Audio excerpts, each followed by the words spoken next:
E aí pessoal, chegando com mais um Formiga na Tela, videocast semanal do formiguaelétrica.com.br. Aproveitando a estreia de Homem-Aranha de Volta ao Lar, vamos falar dos momentos mais marcantes do Aracnídeo nos quadrinhos.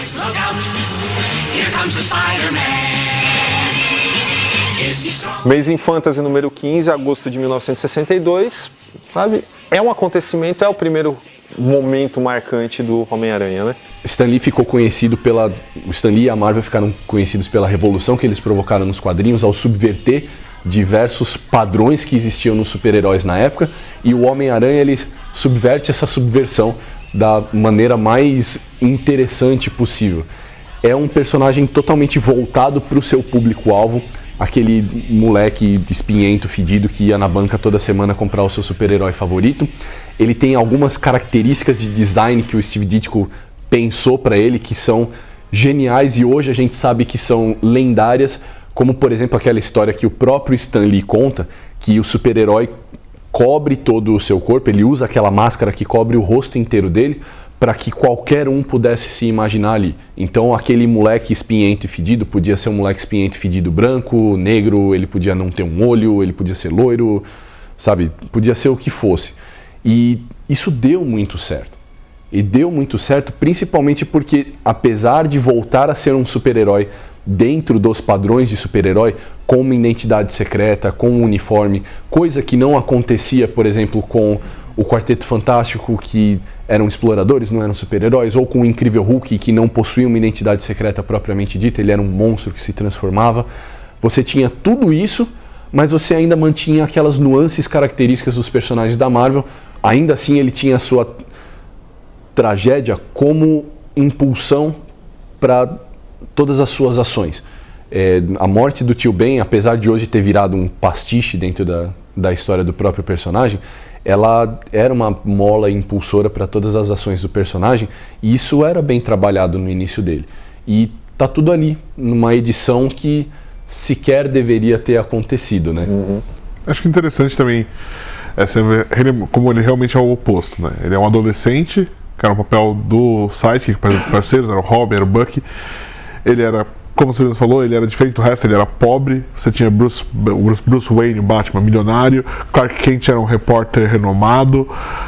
Tipo, todos os personagens da DC são bem-sucedidos, até hoje, né? Todos eles são bem-sucedidos, eles são pessoas, são adultos bem-sucedidos, e o Peter Parker era um adolescente fracassado, pobre, que tinha que trabalhar vendendo foto para sustentar a tia. Fraudando ainda, porque fazia a foto dele mesmo. Ele tirava a foto dele mesmo, ó, tirei a foto do Homem-Aranha. Então, tipo, isso realmente diferenciava completamente ele de qualquer outro herói, né? Essa questão aí do uniforme, existe uma polêmica a respeito uma fantasia de Halloween que, mais ou menos próxima à data da criação do Homem-Aranha, ela era mais ou menos popular em Nova York e tal, mas a gente não vai entrar nesses méritos de é plágio, não é plágio e tal. De qualquer forma, existe um artigo que nós publicamos no Formiga Elétrica sobre o caso, tá? Não é um artigo opinativo, é simplesmente a notícia de um colecionador que adquiriu essa fantasia e tal, e nós vamos deixar o link aí na descrição do vídeo. Você dá uma lida e você faz seu próprio julgamento. Os gibis da Marvel, eles foram completamente assimilados no meio universitário norte-americano da época, e o mais engraçado é que eram os personagens desajustados que mais agradavam essa galera, né? Então, o Hulk era um deles, embora não fosse um mega sucesso de vendas, né? Sempre foi meio que um lado B da Marvel, mas ele era muito popular no meio universitário. O Homem-Aranha, né, no caso, né, não teria como fugir disso. Posteriormente, o Surfista Prateado. E esses personagens, eles rivalizavam em termos de popularidade com pessoas reais, né, como, por exemplo, Che Guevara, tal, que tinha um grande apelo aí no meio dessa galera, né. O Homem-Aranha era um personagem bem trabalhado naquele período, porque ele era um personagem cômico, mas ao mesmo tempo com um background trágico, que inclusive se reflete muito em uma das últimas histórias do Ditko para o personagem, que serve quase como um epitáfio do desenhista para ele, antes que ele saísse e fosse substituído, que se chama, se eu não me engano, Se Esse For o Meu Último Momento, Se Essa For a Minha Última Hora, que mostra o personagem assim numa situação em que ele está para morrer sob escombros e sofrendo uma inundação, e ele começa a ver a relação dele com o tio Ben falecido, a relação que ele tem com a tia May, sobre tudo o que ele faz e o que o motiva a fazer aquilo. E essa história, ela é muito singela e acho que mostra o quanto os jovens daquela época se debatiam com as suas vidas particulares, mas também com o contexto difícil do período em que eles viviam. É uma interpretação alegórica, é uma extensão da interpretação, mas acho que válida mesmo assim, porque a gente sabe que quem lia super-heróis naquela época, quem buscava aquela figura do herói naquela época, buscava de alguma forma alguma identificação, algum escapismo, algum sustento ali naquele personagem, né? Como o nosso escopo aqui são momentos marcantes, não é fazer uma linha do tempo, sabe, espartana, a gente vai pulando aí e a gente chega na famosa história das drogas, né? Que era meio que uma modinha na década de 70, o gibi de super-herói falar de drogas, né? A DC fez isso com o Arqueiro e o Lanterna Verde. Aquele clássico, né? E aqui que nós comentamos em um podcast. Tá? Não se esqueça de procurar o nosso podcast sobre Arqueiro Verde e Lanterna Verde, essa fase incrível do Dennis O'Neil e do Neil Adams. E aqui a gente tem o próprio gabinete do Nixon pedindo para o Stan Lee fazer uma história em que o problema das drogas fosse abordado. E a gente tem uma história desenhada não pelo Romita, né, mas pelo Gil Kane, em que o Harry vai atrás... problema com mulher, né? Sempre... Aí ele se envolve com drogas e tal, e a gente sabe que tem tudo isso. Não foi aprovado pelo Comics Code, mas a revista... Apesar de ter sido pedido pelo presidente, né? Exatamente. Mas saiu mesmo assim, né? Isso que importa, e é uma história bastante lembrada. Porque aí. Se a gente não respeita o Nixon hoje, por que respeitaria na época? Exatamente. Vamos direto pro grande momento do personagem da década de 70, que aí sim a gente tem uma ruptura não só para o personagem, mas a gente tem uma ruptura de eras, né? Acaba a Era de Prata quando a Gwen Stacy morre, né? Então, finalmente, esse personagem nasce de uma tragédia, mas dificilmente a gente vê os personagens enfrentarem tragédias nas suas jornadas posteriores, né? Aqui ele finalmente é confrontado com um problema que parecia muito real e parecia que jamais poderia acontecer em um gibi de super-herói, né? A morte da Gwen Stacy, ela não é só um momento importante para a história do Homem-Aranha ou para as histórias em quadrinhos. Porque na medida em que a gente diz que aquele personagem era importante para um determinado público, que aquele público se espelhava naquele personagem, o fato de você ter um personagem que lida com uma tragédia que é extremamente intensa e ele tem que lidar com as consequências dessa tragédia a posteriori, porque em uma das pouquíssimas vezes em que isso aconteceu nas histórias das histórias em quadrinhos, um personagem que morre permanece morto, a não ser até recentemente, blá blá blá, etc e tal, que a gente descarta. Mas assim, isso foi importante e extremamente contundente para os personagens. E isso demonstra um amadurecimento na maneira de se escrever quadrinhos que foi um pouco chocante. Porque apesar de ele ser um personagem trágico, dele ter que lidar com a morte do tio dele e tudo mais, é um momento que é inesperado. Para quem lê a história, você tem toda a certeza de que o Homem-Aranha vai salvar o dia. Não havia nenhum motivo para que aquilo não acontecesse. O vilão oferece um desafio, isso sempre acontece. A mocinha está em perigo, isso sempre acontece. O herói está lá para salvar a mocinha, também. Ela morre, cara. Morre até, talvez por culpa dele, né? E morre até, talvez, por culpa dele, e morre de maneira trágica, cara. É uma maneira meio brutal, assim. A cena, para uma história em quadrinhos voltada para um público mais infanto-juvenil, ela é forte, cara. Assim, aquela onomatopeia do pescoço dela quebrando, cara, e você vê o corpo dela nas mãos do cara e ele não pode fazer nada, cara. Aquilo é muito forte, cara. Acho que ele já vinha de uma tragédia anterior, que era a morte do pai dela, né, o Capitão Stacy. Nossa, pobre Stacy. Então já é uma coisa meio pesada, assim, o Capitão Stacy sabe que o Peter é o Homem-Aranha, ele fala antes de morrer, né, pede pra proteger a Gwen. Aí a Gwen culpa o Homem-Aranha pela morte do pai. E realmente, assim, a morte da Gwen, ela muda o jogo. Que logo depois vem a morte do Norman, que não permaneceu morto, mas tudo bem. Detalhes. Só que realmente a morte da Gwen, ela tem essa mudança, assim. Peter é forçado ele percebe que as ações dele, né, a vida dele como Homem-Aranha, põe em risco muito mais do que a ele, mas as pessoas ao redor dele. Então você força o personagem a crescer tipo, a amadurecer e tomar uma atitude diferente. Por isso que ele até passou a ficar mais triste, ele fica mais sombrio nessa parte assim, né? Realmente é uma história forte exatamente por causa disso. Você não tinha esse tipo de coisa assim, personagem secundário morrer. Hoje em dia é um lugar comum, de certo modo, esses personagens menores morrerem. Morrer, voltar. E voltar, então ir eles parar em falam. universo alternativo. Todo grande personagem, assim, grande que eu falo, não só como grandes criações, mas grande, assim, que caiu no gosto do público e ficou, né? Personagem, assim, que atravessa décadas, né? Que isso sempre acaba virando um problema, não tem como, né? O personagem tem 50 anos de idade, não tem como você manter a qualidade nesse tempo todo, né? Então, vamos falar, o certo mesmo, cara, e eu vou falar isso com dor no coração, é que esses personagens ganhassem um final em algum momento. Eles não ganham? Ok, a gente vai lendo as histórias e vai falando, ó, essa aqui é boa, essa aqui não é e tal.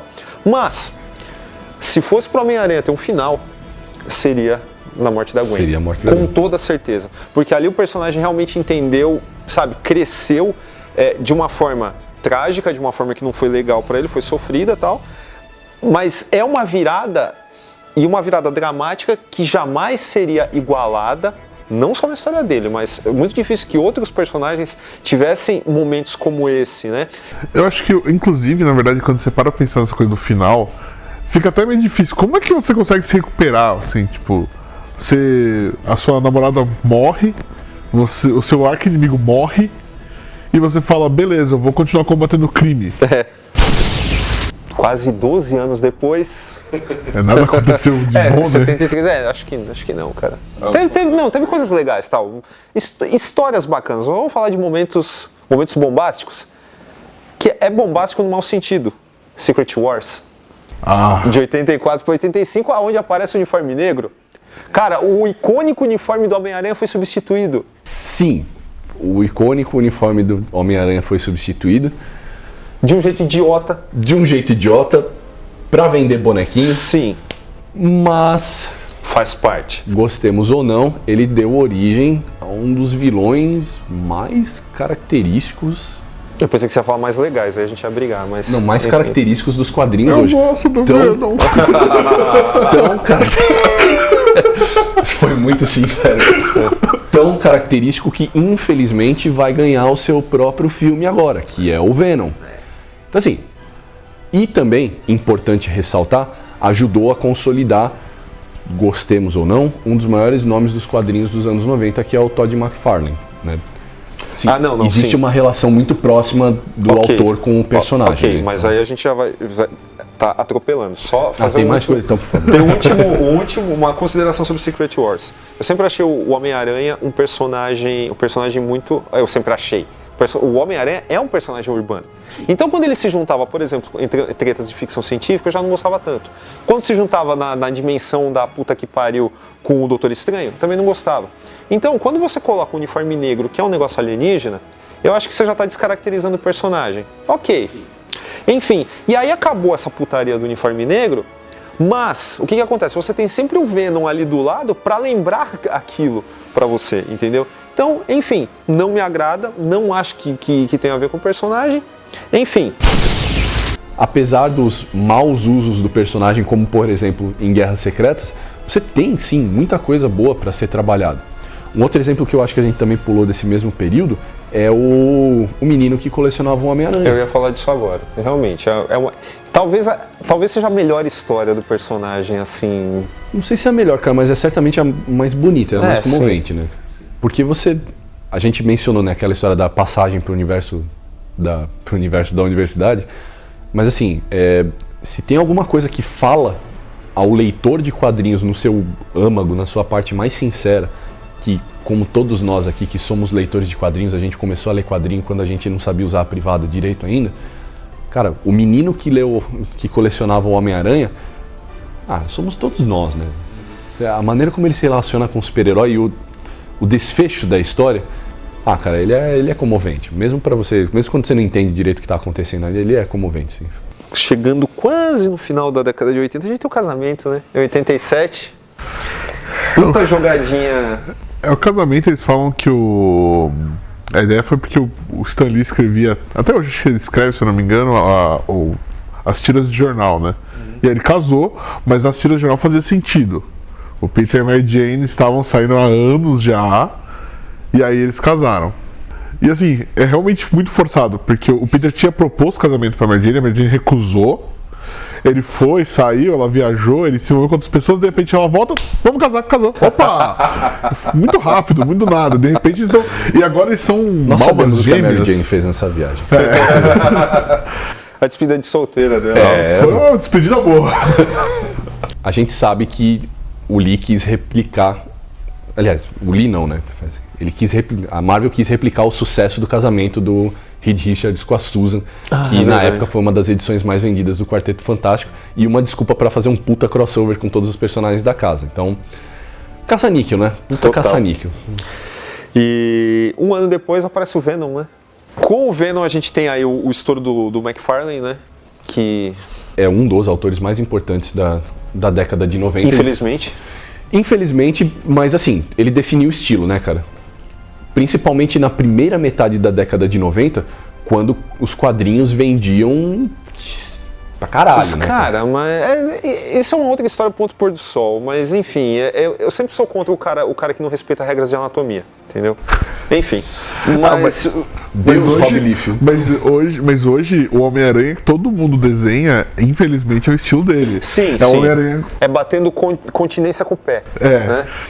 O que eu falo assim, que definiu o estilo e em grande parte ajudou a disseminar o personagem, cara, eu tomo muito como um exemplo particular, porque a época do McFarlane foi a época em que eu comecei a ler quadrinhos, cara. E quando eu comecei a ler quadrinhos, essa fase do Homem-Aranha, realmente, assim, eu era um moleque fedelho, descabeçado de tudo. E você vê aquele desenho muito louco do Homem-Aranha e tal, tinha aqueles detalhezinhos da teia toda complexa e tal. Os requadros, ele tinha um esquema diferente de... Era o início da colorização digital, então tinha aquela coisa que chamava bastante a atenção de um moleque descabeçado. Sim, vendia que nem água, né, cara? Então, a gente entra aí na década de 90, né, o McFarlane estoura com o Tormenta, né, logo depois ele vai pra Image e tal, e aí já é uma outra história. Mas é a década da superexposição, né, é a década que o personagem tem, sei lá, meia dúzia de títulos simultâneos, Saga do Clone, que acho que a gente não precisa... Acho que é justo dizer, acho que todos nós vamos concordar que é uma ladeira abaixo que nunca subiu de novo. Nunca subiu de novo, é o começo do fim pro personagem, um fim que infelizmente permanece até hoje, porque de lá pra cá, salvo raras exceções, tipo o Homem-Aranha Azul, do Jeff Lubb. Mas é história fechada, né? Mas é uma história fechada, entendeu? Salvo essas exceções de histórias fechadas, você não tem um arco de continuidade que você fale, puta, isso aqui vale a pena ler do Homem-Aranha. Muito pelo contrário, cara. Eu vou terminar, porque assim, é o último momento do Homem-Aranha que eu lembro, pós-Saga do Clone, a última coisa que eu lembro, que eu acompanhava, a fase do Straczynski. Que teve coisas bacanas. Não, era copiar o Monstro do Pântano. Copiava o Monstro do Pântano do Alan Moore, sabe? Esse negócio de vamos explicar agora qual é a verdadeira natureza dos poderes do personagem. Aí tinha uma origem mística e não sei o que lá, que você sabe que não vai durar. Pensando bem, foi bem bom. É muito ruim, cara. O problema do Straczynski não era as histórias boas não serem tão boas. Eram que as ruins eram péssimas. Deixando essa lixeira de lado, acho que a gente nem falou da Saga do Clone, né? Que merecia um programa. A gente pulou Saga do Clone, a gente pulou Carnificina Total, Planeta dos Simbiontes. Carnificina Total, cara. Tinha você falou do ansiedade Venom de separação, que era quando os filhotes do Venom... Nossa, pode crer. Vocês estão pulando várias histórias muito Aquilo boas. É ruim demais, sarcasmo. Tudo que envolve os simbiontes. Cara, você falou que o Venom é um personagem hypado. Você quer um personagem mais hypado que o Carnificina, cara? O que essa bosta de personagem fez nos quadrinhos? Não, um simbionte tá bombando, vamos botar dois, cara. Não, você tem que botar um mais violento, velho. Não basta ser o Venom, aquela coisa... Não, é o Carnificina. A gente pode pincelar alguns momentos menos ruins. A participação dele em Guerra Civil foi bem utilizada dentro do escopo da coisa toda. Embora não seja do Homem-Aranha, o personagem foi bem utilizado como um ponto de desequilíbrio da trama. Então, voltando a esse negócio do Mephisto, cara, envolve, a gente falou do casamento, mas a Guerra Civil também foi um problema a ser resolvido, né? Então, se houvessem escritores mais competentes e se houvesse uma pressão menor em cima do personagem para ele ser vendido, talvez o outcome, as consequências dessa fase do Guerra Civil fossem melhor utilizadas, porque era coerente, o personagem estava dentro daquilo que ele se permite e isso provoca um desafio para ele. Então, assim, poderia ter sido melhor utilizado. Além dessa fase do Guerra Civil, recentemente a gente teve também o Homem-Aranha Superior. Embora o escopo da coisa toda, a troca de mentes com o Dr. Octopus seja é coisa tipo Chapolin, né? Ah, trocamos de mente, agora eu estou no seu corpo. Seja meio tosco, assim, a maneira como o Octopus ele passa a se comportar dentro do corpo do Homem-Aranha ganha algumas nuances bastante interessantes, mas sim, brevemente. E fora isso, acho que a gente pode falar dos personagens desenvolvidos no universo Ultimate. O Miles Morales é um Homem-Aranha muito interessante, porque ele resgata muito da essência do personagem. E a gente tem alguns personagens como a Spider-Gwen, que apesar da motivação do surgimento dele ser tosca, ser estúpida, aquela coisa de multiverso, essa palhaçada, os personagens têm algumas nuances interessantes também. Então, muita coisa interessante para ser trabalhada. O que eu gosto no Aranha Superior é quando você... Porque você cresceu lendo Homem-Aranha. Você sabe como o Peter pensa. E como você é guiado pelo Peter, você nunca se questiona. E aí quando o Otto tá no corpo do Peter, ele começa a ver as coisas de uma forma diferente, assim. Pô, peraí, esse cara é inteligente. Por que ele é pobre? Por que você é pobre se você é tão inteligente? Por que você não fez isso? Por que você deixa a mídia falar mal de você? E ele começa a mudar... Você começa a ver que o Homem-Aranha realmente... Você foi levado a pensar como Peter. Você cresceu com o Peter, você é levado a pensar como ele, e você pensa, não tem solução, não tem. O Otto te mostra. O Peter poderia ser popular, ele poderia ser rico, ele poderia ser muito melhor. Mas ele não assistiu o Gênio Indomável, então, né? Também não. O Peter tava só dando porrada do E o Octopus, Octopus né? provavelmente preocupado em conquistar o mundo. Exatamente.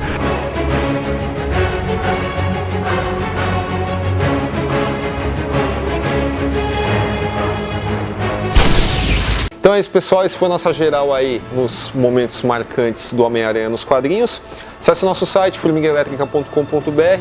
Dá uma olhada aí no nosso especial sobre o Homem-Aranha aí, por conta do lançamento do filme. Procura a gente nas redes sociais, Facebook e tal. Inscreva-se no nosso canal, dá um like no vídeo, comenta, compartilha. E é isso. Falou!